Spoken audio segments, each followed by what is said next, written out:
very much. Thanks, Adam. First, before we get started, can I just get a show of hands? How many of you have I guilted into coming to this session? Because there's quite a few of you at the booth.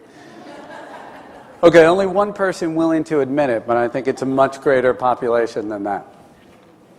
So you can see on the wall, I bought some props. These are customer journey maps. How many of you have done any kind of customer journey mapping?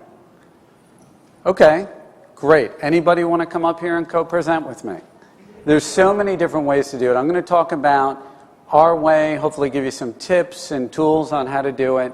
And the key really is to use that experience, the customer experience, to make better business process decisions.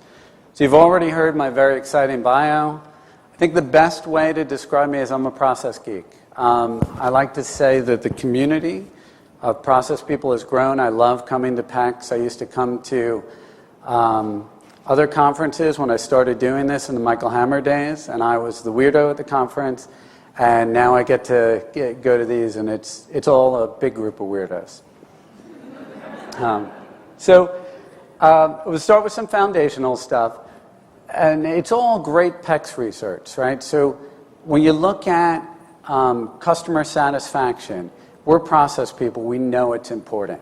And PEX did a study in late 2012 where improving customer satisfaction was the number one reason. 40% of people cited it as a key goal in their process improvement functions, right? So we know it's important.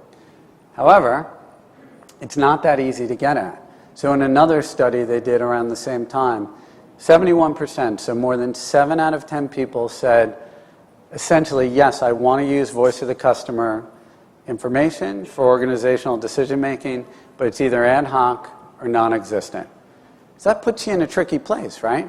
Because you either are going to start to look for other data that somebody collected for another reason, and maybe try and make it answer your question, even though your question wasn't asked, or worse, you could start to assume you know what the customer wants. And that's a really slippery slope which you never want to go down.